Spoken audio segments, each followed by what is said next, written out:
topic na talakayan natin ngayon ay topic tinatawag si Jesus na Lion of Judah. Ngayon po ating Bible verse ay tungkol sa Genesis chapter 49 verse 10. At saan po natin ang ating prophecy sa pangalawang salita ng Diyos. Sinasabi dito na the scepter will not depart from Judah, nor the ruler stop from the king's feet, until he to whom it belongs shall come, and the obedience of the nation shall be his. Sa Tagalog, ang sentro ay hindi may iwanan kay Judah. Ni ang tungkol ng pagkapuno sa pagitan ng kanyang mga paa hanggang sa ang Shiloh ay dumating, at ang pagtalima ng mga bayan sa kanya. Teaching number 1, the scepter shall not depart from Judah. Ibig sabihin nito ay ang pamumuno, kapangyarihan at karapatang maghari ay mananatili sa angkan-lugan. Sa lumang panahon, ang sentro ay simbolo ng hari. Nagpapakita ito ng pamamahala at kapangyarihan.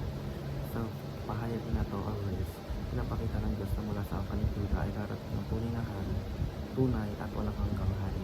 Hindi ito ang tinaling paghahari na pansamantang lamang, kundi paghahari na itinagla mismo ng Diyos na hindi mawawala. Teaching number 2, the Shiloh who owns the scepter will come. Ang Shiloh ay tumutukoy sa pinangakong Mesayas, ang may-ari ng tunay na kapangyarihan at paghahari. Siya ang hinihintay ng Israel bilang tagapagdala ng kapayapaan at katuparan ng pangako ng Diyos. Pag sinabi na darating siya, pinapakita nito na ang katiyakan at kawalan ng pagdududa at tutuparin ng Diyos ang kanyang pangako. Teaching number 3, the obedience of the nation is his. Pinapakita nito na ang lahat ng bansa, hindi lamang Israel, ay tatawag sa kanya bilang Panginoon. Ang kanyang otoridad ay hindi initago sa isang lugar, kultura o panahon. Siya ang mahari ng buong mundo. Application number 1, rejoice that you have come to know Jesus. Dapat tayong magalak ng lubos dahil ang ating hari ay hindi malupit o mapangpabuso. Siya ay isang hari na liligtas, nagmamahal at nagbibigay ng buhay.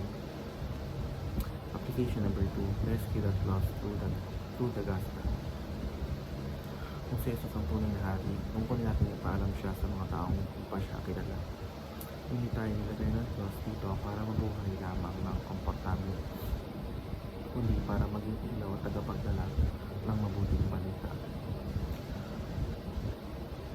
Application number 3, render faithful service to King Jesus. Dahil siya ang tunay na hari,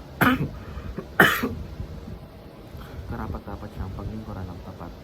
Ang paglilingkod sa kanya ay hindi lamang sa simbahan, ito rin ay sa araw-araw, sa ating trabaho, sa ating pamilya, sa ating posisyon at sa paraan ng ating pamumuhay. Hindi lamang po ang ating devotion. Maraming salamat.